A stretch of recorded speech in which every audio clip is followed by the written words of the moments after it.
Mr. Schauf?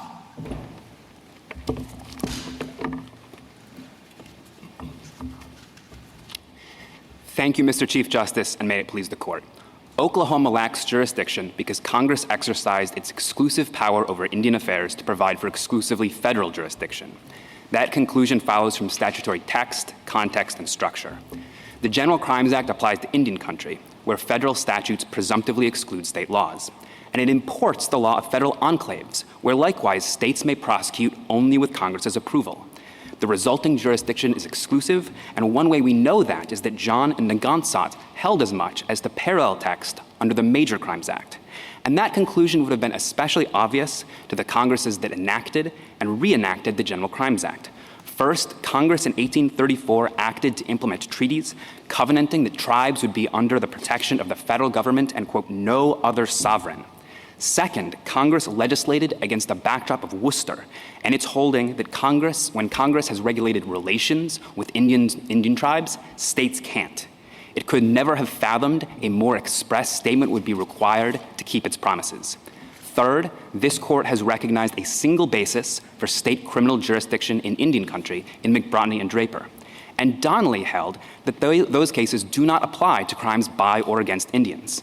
That means federal jurisdiction is exclusive, as this court has affirmed somewhere between 6 and 10 times.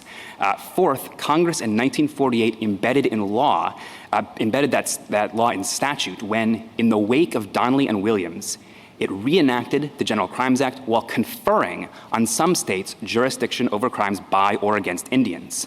You don't confer jurisdiction that already exists, and the only way to read all relevant text in harmony is ours. More than that, Congress built on that structure through Public Law 280 and many similar statutes, and now Oklahoma's position would thwart the choice of 25 states not to assume this jurisdiction and nullify consent rights of, by my count, 190 Indian tribes, and for no sound reason. Indeed, Washington State used Public Law 280 to obtain exactly the jurisdiction at issue here, and Oklahoma could do so too by obtaining signatures from 20% of enrolled tribal members and winning an election. I welcome the Court's questions. Counsel, just to go back to the beginning of your argument, you said that I think you did, you said that the federal government had plenary authority in this area, and we've said it too. What's the source of that? So I think this court has said that it arises from the Indian Commerce Clause, the Treaty Clause, pre-constitutional powers, war powers, but I agree that it was quite subtle. And for our purposes, I think the important point is that when Congress acted in 1834, it did so against the backdrop of Worcester, which interpreted the federal government's powers in this area to be exclusive when exercised. So when Congress had regulated intercourse with Indians, that meant states could not. And that really has been carried forward, I think, to the present. Obviously, a bunch changed in the late 19th century with Indian country coming within states. But I think the important point is we're not writing on a blank slate here. This court addressed that issue in McBrotney and Draper and Donnelly. And the sort of sum total of the holding of those cases is that the only basis for state criminal jurisdiction in Indian country doesn't apply to cases like this one. And then in 1940 and on, Congress created the entire modern statutory scheme against the backdrop of that understanding. So the Kansas Act, for example, in 1940, understood the law the same way we do, conferred jurisdiction on states over crimes by or against Indians because it regarded that as necessary. Then this court, in the Williams case, sort of put a cherry on top and said, yeah, we read things the same way. States lack jurisdiction unless... Yeah, I think you've answered my question. I don't want to interrupt you, but I don't want to take up all your time. One other question. Would you take a minute or so to elaborate on your preemption argument? And my difficulty is that when we normally have a preemption case, there is a conflict of some sort. You cannot regulate, for example, a drug the same by two different governments when they are in conflict with each other, the regulations. But here we're talking about concurrent authority. And you can look at our dual sovereignty, double jeopardy cases and see that there's not necessarily a conflict. There may be an overlap or an overlay. But so with that in mind, I would just like you to sort of tease out your preemption argument, focusing on this concurrent jurisdiction as opposed to conflict. Sure, Justice Thomas. So first, we think the text of this statute is best read to provide that state law shall not apply as to these criminal issues, though I do want to take issue with my friend on the other side's premise that what we're doing here is just familiar principles of preemption. What this court said in Mescalero Apache is exactly the opposite. Those familiar principles don't apply, and it's because we are in Indian country, which is the sort of quintessential locus where federal law applies and state doesn't, and state law doesn't. But on the conflict point, I think the conflict would have been patent in 1834. So, this is a statute, as we read it, that ensures peace on the frontiers, and it does so by centralizing redress in the federal government. So if you imagine a state prosecution that goes first in the early 19th century, and they do a bad job, they don't give an adequate sentence, then what the other side is sort of relying on is that they can that the federal government is going to be able to explain to the Indian tribes, we know that this was not a good trial, but trust us, we're going to come in after, we're going to fix it. Yes, at this point, the dual sovereignty doctrine, as this court noted in Gamble, is unsettled, but we hope that this is all going to work out. And those just aren't the kind of chances you take on matters of war and peace.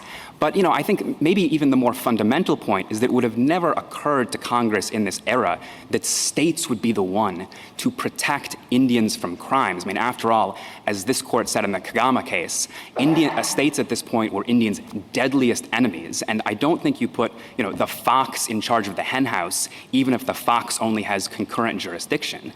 And I think there are other ways too that states could use this authority to really thwart tribal interests. You could say, for example, criminalize intercourse by non-Indians with Indians and say that's a crime against the Indian, which could be basically get you the same regime this court invalidated in Worcester. And I actually think the same thing is true today. So you can look at the issue in the Williams versus United States case. Let's look at the issue here with the fox and the chicken house. Actually, I think it's the hen house, but let's look at that here. What did the defendant here get for the child abuse in the state case? What was the sentence? So he received a 35-year sentence and what was the sentence after McGirt? It was the federal sentence. His sentence has not been imposed, but what the plea agreement provides for is 7 years. Okay, the key difference. You can't make that fox in the chicken house or hen house argument there. So I understand your point about your 19th century point, but we're looking at today, and what I'm really interested in is this conflict because you're making a sort of a preemption argument. And I don't know if it's a good argument or good answer to keep resorting to the 1830s or 1840s and not be able to show the conflict that we have today. Maybe it is. Maybe for some of my colleagues it is, but I'd like you to tease out again, what is the conflict if you're making a preemption argument? If you're not making it, then you can say that. Sure. So I just want to footnote that actually our primary argument is that the text here ousts states from jurisdiction, and so that is the end of the story, particularly under the preemption standard that applies in this court's Indian cases. But on the conflict, let me sort of take another run at it. I think there are two. So one is just making law enforcement worse based on diminished accountability. You can see this from the brief of the former U.S. attorneys submitted in this case. These were the U.S. attorneys for many Indian country areas. And what they say is that when you have concurrent jurisdiction, you can create a pass-the-buck dynamic that makes law enforcement worse. And indeed, we know, this is the view of the tribes in this case. And the second point, and this is where I was going with this court's decision in Williams, is you can have states prosecute in a manner that isn't consistent with tribal interests. So in that case, the issue was, what is the age of consent? Is it 16 or is it 18? You could have a circumstance where, for example, you have the intimate partner of a tribal member who goes to prison under a state prosecution when the federal law or the tribal law would allow that person to remain in the community, maybe raise their child. And the reason why these issues have never arisen is because the rule that we're advocating has been the law since 1940 at least, and I think probably far earlier than that. So I guess the place I would go back to is the statutes that Congress has enacted that really do embed this understanding in their text, in dialogue. You're here, I'm sorry, go ahead. No, please. You're here representing a non-Indian criminal defendant, correct? That's correct. And the victim, the 5-year-old, was an Indian, correct? That's correct. She was an enrolled member of the Eastern Band. We don't have anyone here representing her. But how are her interests served by not having concurrent authority to prosecute your client for the child abuse that was inflicted on her, if we're going to look at the interests of Indian victims? Sure. So I want to make a point about this case and then a sort of broader point. So on this case, one thing we know from the plea agreement is that the victim's family consented to the federal sentence that was imposed in this case. And the reason I would hazard, or something that has a lot to do with that, is that when we talk about the 35-year Oklahoma sentence, you can get parole in Oklahoma after 33% of the time. In the federal system, no parole, or you've got to serve 85%. And my client also agreed to not contest removal proceedings thereafter, so that's a pretty significant interest. But from the perspective not of non-Indian criminal defendants, which you're representing one of and representing well, from the perspective of Indian victims, I guess I'm not sure how Indian victims can be harmed by having more prosecutorial authority to fill a gap in Oklahoma where crimes are not being prosecuted against Indian victims, at least now. Now, maybe someday the federal government will get the resources to do the job, but even then, the state resources would be additional protection for Indian victims. So I'm not understanding the argument that somehow Indian victims would be benefited by ruling for you. So I think the key point I would make is that Congress has created a process for those Indian interests to be protected, and it's done that in Public Law 280. And I want to be specific about how it works because I think it's important. So the optional assumptions under Public Law 280 are assumptions of concurrent jurisdiction, just like we're talking about here.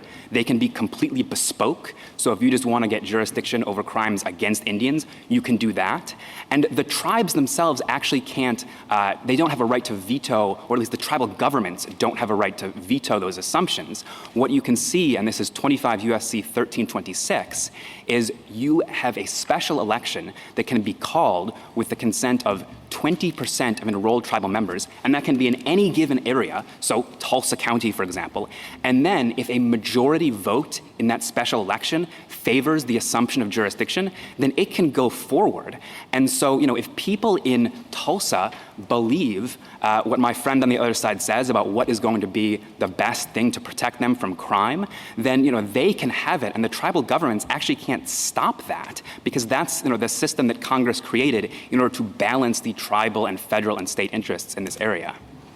Am I understanding you correctly that each tribe, 20% of their members, presumably 20% being whoever's potential victims, could choose concurrent jurisdiction?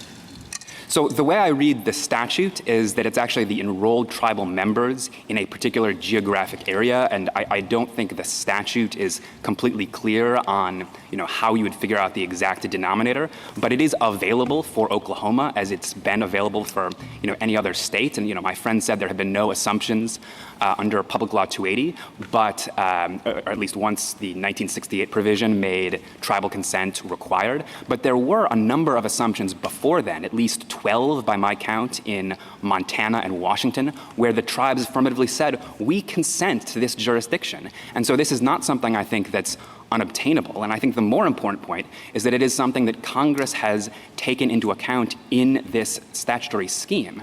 And, it is a scheme. I think you started to answer a question, and I'd like you to expand on it. There's an assumption in Justice Kavanaugh's question that Indian victims can only be helped by concurrent jurisdiction. Is that assumption correct? That there's additional resources to protect them against crimes? That's the bottom line of his question. And do you agree with that assumption? No, I don't think that's right. I mean, I think in particular as a practical matter, the upshot of Oklahoma's position here is, they're saying that if you adopt their position, then you can go back to more like what the situation was before McGirt, where basically the federal government wasn't involved in, these sorts of cases involving Indians. And that, I think, is profoundly contrary to the bargain, the agreement that Indian tribes made with the United States, where the United States said, we are going to be your protector and make sure that you are taken care of. Now, it is true that as a formal matter, as the law stands today, you can have concurrent federal prosecutions, but as a practical matter, the entire upshot of my friend on the other side's position is that the federal government can go back and wash its hands of these sorts of offenses and not invest the resources. And our fundamental position is that the federal government actually has an obligation to invest those resources to make sure this is being done right, unless and until either Congress passes a statute or tribal citizens decide under Public Law 280 that they would like a different system to help protect themselves from crime. Well, Counsel, if I could just, I don't think we've gotten to the critical language in the statute yet. And of course, in the General Crimes Act, this is what the language says. Except as otherwise provided by law, the general laws of the United States as to the punishment of offenses committed in any place within the sole and exclusive jurisdiction of the United States, except D.C., shall extend to the Indian country. Now, as I read that, that's taking a body of law, the laws that apply in places within the sole and exclusive jurisdiction, and saying that that extends to Indian country. Now, where do you get any notion of the preemption of state jurisdiction in that? So I think the Major Crimes Act says much the same thing, which this court has held as preemptive, and I think that's for good reason. And where do you get it in the language of that statute, not in what the court may have said about the Major Crimes Act? Sure, Mr. Chief Justice. So I think the answer is that when you extend the general laws of the United States as to crimes, that is a reference to the enclave laws. And one of the background principles in federal enclaves is that states can prosecute only if Congress expressly allows it. So I think— Well, okay, but in other words, you're saying that a background principle, they're taking a particular reference point, right? The general laws that apply in this particular area. And it doesn't say that all of the legal issues or jurisdictional questions in enclaves apply in Indian country, which they could have easily said. They simply say that body of general laws applies. Well, so, we think that when you take the principle from the sort of soil of federal enclaves, it brings with it this idea of federal exclusivity, particularly when you look at the body of law that's being applied. This is the general federal laws plus the Assimilative Crimes Act. It is designed for so places— it's the soil that comes. It's not the language itself. Well, so I think it's the language that brings the soil with it, but it's also not only the language of this statute. Because remember, we have, just imagine you're sitting there and it's June 25th, 1948. Congress is reenacting the General Crimes Act, this language, and at the same time, it's— Oh, but that's just the general codification, right? And we've said over and over again that we shouldn't draw any inferences from the recodification in 1948, which is all the provisions in the U.S. Code, right? So as to Indian country criminal jurisdiction, this is the very opposite of a general codification. So the term that governs the General Crimes Act's geographic scope is Indian country.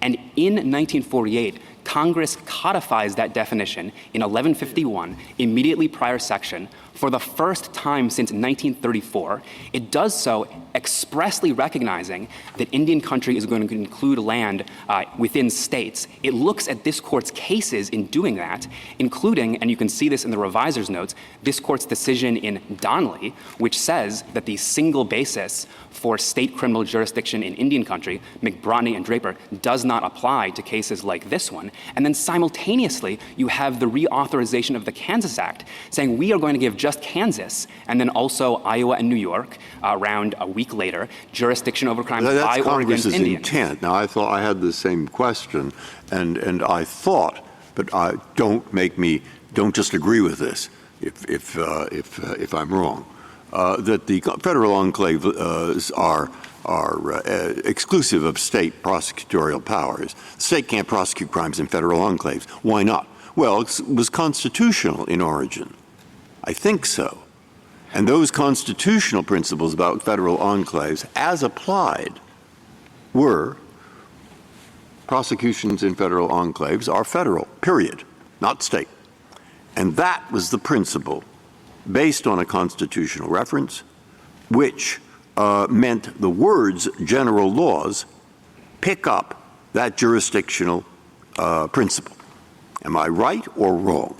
I think you are right, Justice Breyer, and I think it's particularly significant that you are taking those principles and you are applying them to Indian country, which is another area which historically and presumptively is one where federal law is preeminent and state law gives way particularly easily. As this court emphasized in Williams versus Lee, the basic policy of Worcester endures. Well, I think, no, I was just going to say, I hesitate to say it, but I think he may be wrong. In that they could have said that the exclusive jurisdiction extends to Indian country, and that would have been a pretty big deal. Instead, they say these laws extend to Indian country. Yeah, no, that's right. That's the other way to read it. The other way to read it is general laws mean substantive laws. And or your way to read it would be it includes principles that at least those derived from the Constitution. Have I got it right? Is that right? All right. So I do think those are the two readings that are on the table. I think one reason to pick ours is that it's the only one that is consistent with 82 years of statutes Congress has enacted using the phrase by or against Indians. And I think it's significant that it's really done that in dialogue with this court's cases. So 2 years after this court in Williams says, what Donnelly means is no state jurisdiction, you have the reenactment of the General Crimes Act and these several state-specific statutes. Then you get Public Law 280 a few years later. 1958, Williams versus Lee reaffirms the rule here is exclusive federal jurisdiction. And then in 1968, Congress amends Public Law 280 based on all that, and it does a couple of significant things. So number one, it creates this tribal consent right. That consent right, as a matter of text, applies to assumptions of jurisdiction over crimes by or against Indians. My friend's position would read that text out of what Congress provided in 1968, which was a hard-won victory that tribes earned. And our fundamental submission is that if Oklahoma wants to do that, then it needs to do what the tribes did and go back to Congress. And it also allowed states to retrocede, again, that specific jurisdiction, crimes against Indians. And many, many states have decided to do so, and they would nullify that choice as well. You rely heavily on Worcester against Georgia. What do you do? I think it was Frankfurter, his language in Village of Cake, that the general notion, I'm quoting, drawn from Chief Justice Marshall's opinion in Worcester, that an Indian reservation is a distinct nation within whose boundaries state law cannot penetrate, yielded to closer analysis when confronted in the course of subsequent developments with diverse concrete situations. I mean, I understand that if Worcester against Georgia were the law that we were dealing with today, that I think your friend's argument on the other side to try to change the parameters of the argument to a strict preemption analysis might be pretty difficult. But, I mean, is Frankfurter wrong? So I think there are three It might be answers. two. Three answers to that, Mr. Chief Justice. Number one, in 1834, Congress's backdrop was Worcester, so that was the understanding that Congress had when it enacted the forerunner to the General Crimes Act. Second, those same cases like Williams versus Lee that say we have departed in some respects from Worcester emphasize that the rule in this case is that state courts lack jurisdiction. And third, I don't think we have to guess about sort of how to translate, Worcester into, an era where you have reservations existing within state boundaries, because we have everything that happened in 1940, 1948, and thereafter, where you see Congress itself grappling with what should be the rule against the backdrop of this court's cases saying, we have recognized this one ground for state criminal jurisdiction in Indian country, and it doesn't apply to crimes by or against Indians. So I think the core point is that as to the question presented here, this is something that Congress really has resolved. Justice Thomas? Justice Breyer? Anything further? Justice Alito? You said that the regular rules of preemption do not apply in a case like this. What is your test for preemption in a situation like this? So I think the easy way to approach this is what this court said in John and Nagansat was sufficient under the Major Crimes Act, is that the Major Crimes Act uses the word exclusive and so sort of assimilates Indian country to federal enclaves, and it was passed on the understanding that that federal jurisdiction would be exclusive. And I think that is consistent with the general approach to preemption in Indian country, where, what this court has said is that Worcester remains the starting point, and it's departed only when there is no governing statute. And so here, where you've got a governing statute... Well, that seems to me to be an argument about the interpretation of the General Crimes Act, rather than an argument about the applicable test for preemption. What if I thought that the language of the General Crimes Act is quite clear, and that it means that the law that applies in federal enclaves applies in Indian country and goes no further than that? Is that the end of the case? No. I mean, I think, again, what this court has said in Mescalero Apache, what I hear, your question to be saying, Justice Alito, is that there is no express statement of preemption. And what this court has said in Mescalero Apache is that you do not need an express statement of preemption. And, if you want to test, question. I think... I mean, that's my question. What do you need more? What do you need in this situation that is insufficient, would be insufficient in an ordinary preemption case? So, I think what this court has said is that it is a more lenient standard. And so when you have text that I think we can all agree contains some indicia of federal jurisdiction, then, that really is it. And the state must show an affirmative authorization. I mean, the language has to be ambiguous. It has to be possible to read the language to mean something different. So actually, this court's cases have gone much further than that. It has found preemption under the Indian country preemption standard, even where there is no preemptive language at all. You can look at cases like war and trading or central machine. These are cases about the Indian trader statutes, and the only text at issue in those statutes were provisions that, for example, let the federal government prohibit entirely commerce with Indians. So I think we have a much easier case because we have a statute that directly addresses this question and does so while saying treat Indian country like federal enclaves where federal jurisdiction is sole and exclusive. And, we think it goes much further than that, but I think that is enough under this court's preemption cases in Indian country. Justice Sotomayor? Justice Kagan? Justice Gorsuch? Do you think the preemption analysis is affected by treaty promises? I do think the preemption analysis is affected by treaty promises, and one other place you could start this case is the treaty promise to the Cherokee Nation that it would be under the protection of the federal government and no other sovereign whatsoever.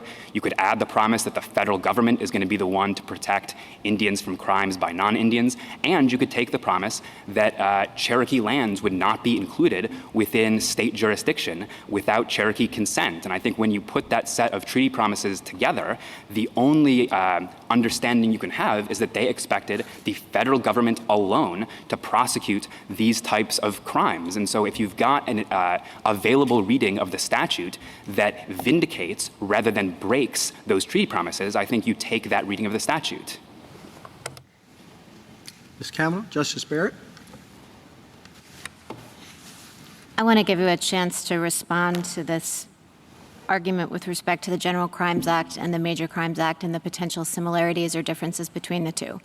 So you say that the language is quite similar, and I agree they both use the phrase exclusive jurisdiction, but I'm wondering if the language actually cuts against your argument in this way.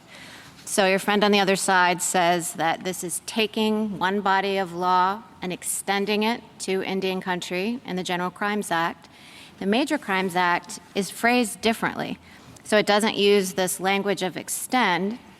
It says an Indian who commits certain crimes against another Indian shall be subject to the same law and penalties as all other persons committing any of the above offenses within the exclusive jurisdiction of the United States. Well, a person who commits any of those offenses within the exclusive jurisdiction of the United States is subject to only one law, and it's the law of the United States. I think that phrasing is quite different when you set it in contrast to the General Crimes Act, so I wondered what your reaction is to that.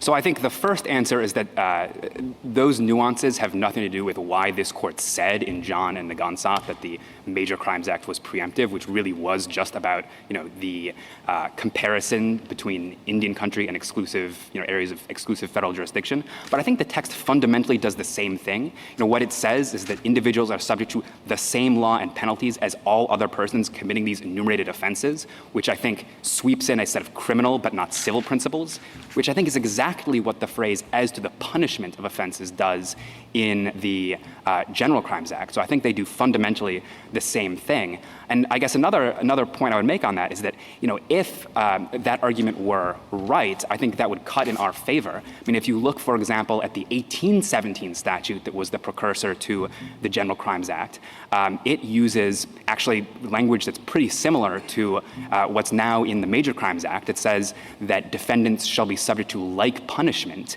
as others within areas of exclusive federal jurisdiction.